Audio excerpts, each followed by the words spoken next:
have the blue book. All the solutions are there. The problems are the same. If problems are the same, then I have to only refer to my memory. I have a solution. I did it yesterday. My father did it yesterday. My grandfather did it day before yesterday. So I have the solution. I have the blue book. But since things are constantly changing, the memory is useless. Because memory can give you some idea. Memory is useless. You need the power to dig into the spirit, to excavate into the spirit. And the spirit alone can answer the problem that you are facing today. Your memory cannot give answer to that question. So therefore, it is very important, very significant to live a healthy, creative, happy life, that we must have access to the infinite power of the spirit. How do we do it?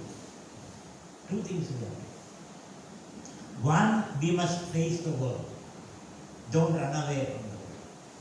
Don't escape from the world. The world is an arena. If you want to learn swimming, what do? If you want to learn swimming, you have to jump into the water.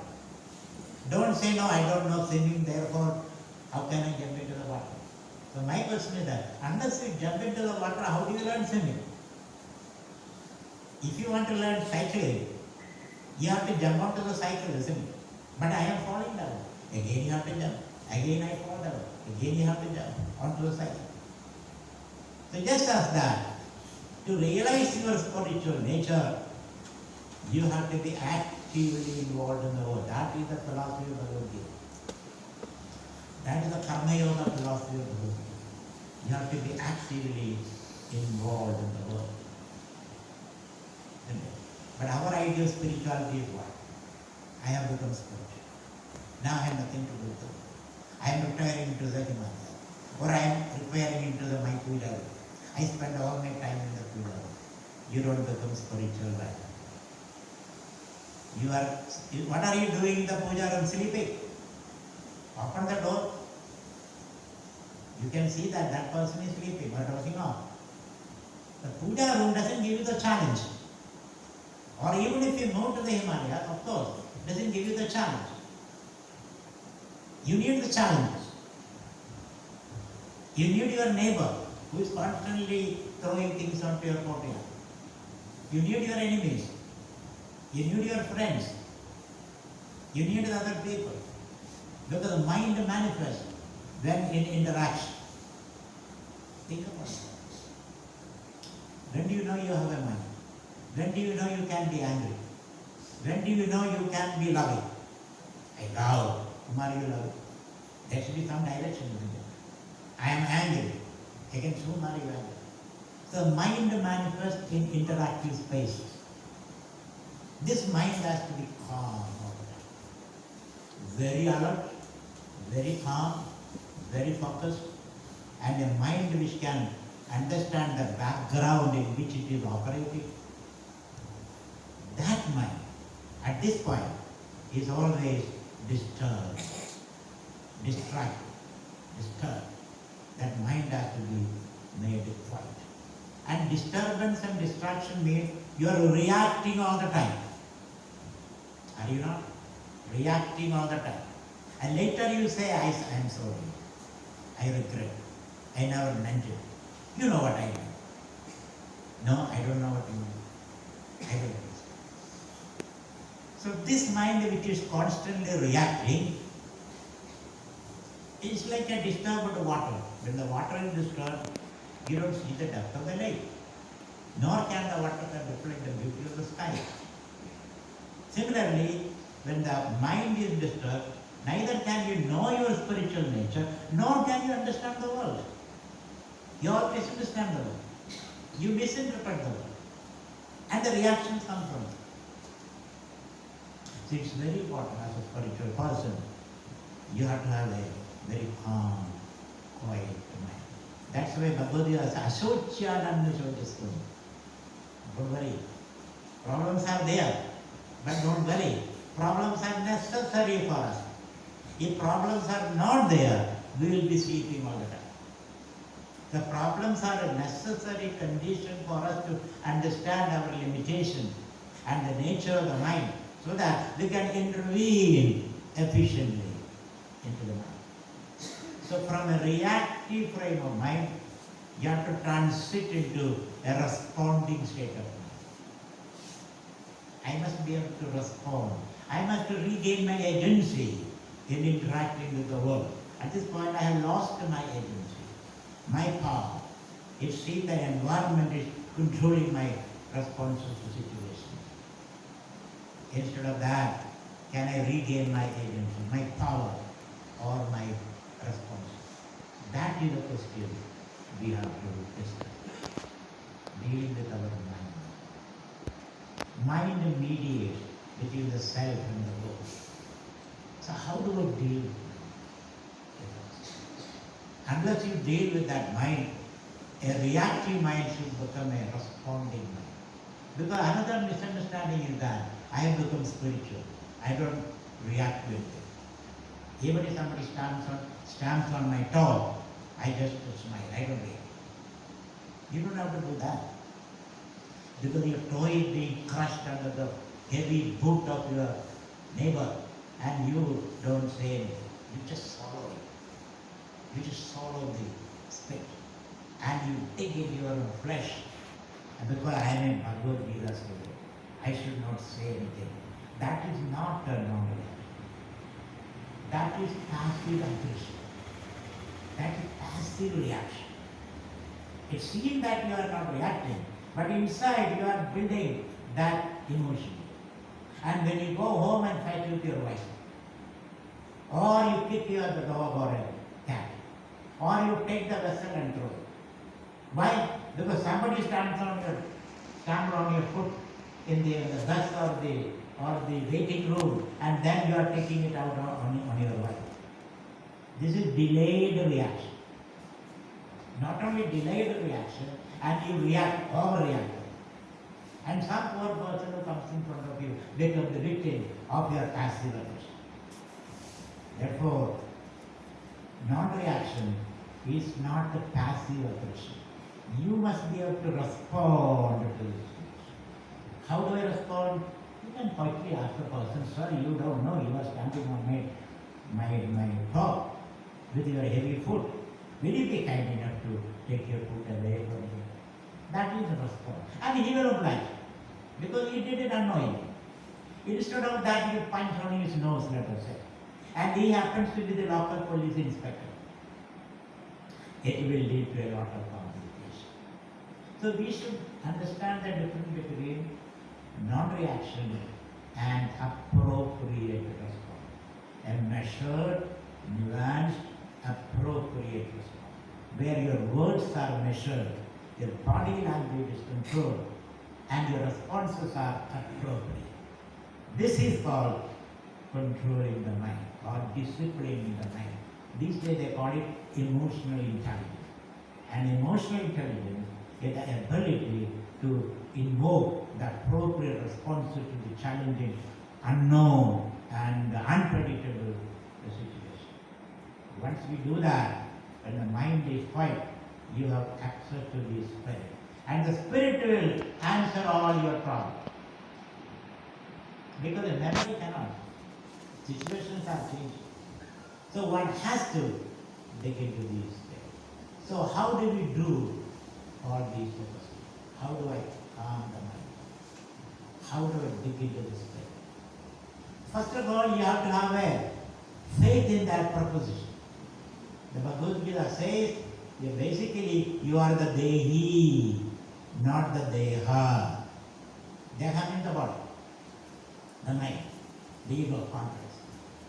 So we all are operating a body, mind, ego complex. We all have egos. Some people say, I have no ego. That is the greatest ego. Isn't it? When somebody says, I have no ego, then understand he is the greatest ego. So ego is there. Ego is your agency. Ego is your identity. Ego is your individuality. It is not the suppression of the ego, which is egolessness. Then what is egolessness? I don't want you to be egoless. Then you will become a doormat. Anybody can walk over you. Anybody can walk over you. People will intrude into your 20% space and you become a doormat. You don't want to be that. And you lose your agency.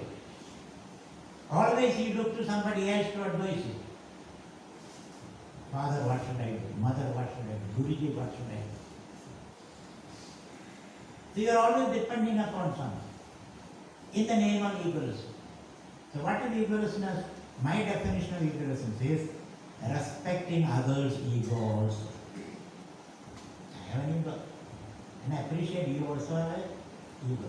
Let us negotiate between these two egos. But for that, you must know you have an identity beyond the egos. There is something. So I got a space to deal with my ego, body, mind, ego complex. So you are a Dehi. Dehi means the spirit, beyond the body, beyond the mind, beyond the ego complex. So beyond the body, mind, ego complex, there is a dimension which is called the spirit. It is called the spirit because it is invisible. You cannot objectify. Can I take out my spirit and put it in a dish and take a look at my spirit? Not possible. You cannot objectify. The spirit is non-objectifiable. At the same time, you can invoke the spirit as happiness, peace, intelligence, energy, health. You can invoke it. But by itself, it is not visible, but it can incarnate in many forms as you make your choice. The spirit is invisible, spirit is beyond the body, mind, ego complex. So once you know you have a dimension beyond the body, mind, ego complex, then you will be able to use this body, mind, ego complex as an instrument, as a tool to express your potential. That is the proposition given in the Bhagavad Gita. All this has to be understood. That I am not just the...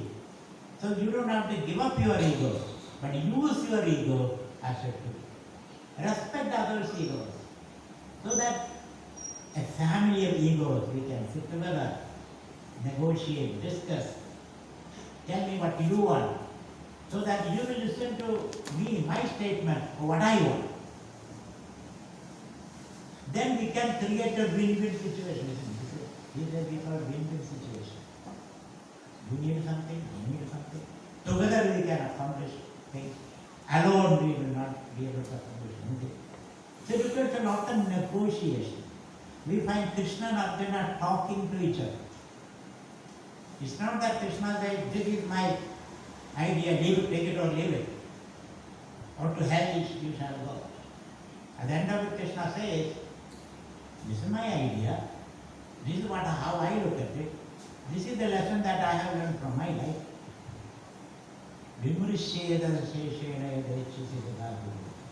Reflect upon this. Add your own thoughts, your own intelligence, your own experience. Then make up your mind. And whatever decision you take is your decision. Don't blame me. Guruji, because you told me marry this girl, I married and now look at my life. Don't blame the Guruji for that. Guruji may say, okay, this girl is good, I know her father, I know her mother, you may marry, she is educated, she looks good. When she comes to me, she looks nice, so I suggested. But you could not handle her, what can I do? That's your problem, isn't it? Guruji is not going to accept the blame, it's your problem. So Krishna says, Vimrisheda Raseshena Yadechasita. You reflect on that. Add your own input to my advice, my proposition. And hence at the end of the Bhagavad Gita, Yatra Yogeshwara Krishna Hayatra Partho Dhanudhara. Partha ready to act Krishna as a backup. Together they accomplish greater things. So the question is, how do I fight in the mind? There are many methods. And once you are caught in the mind, the rest is history, the rest will happen. The only thing we have to do is to fight in the mind. And face the challenge, that's all thing. And have the faith that I have the answer within me. It's not from my memory bank, but from a spiritual source, I can find answers to this problem. And your answers will be very unique also. Not the same answer.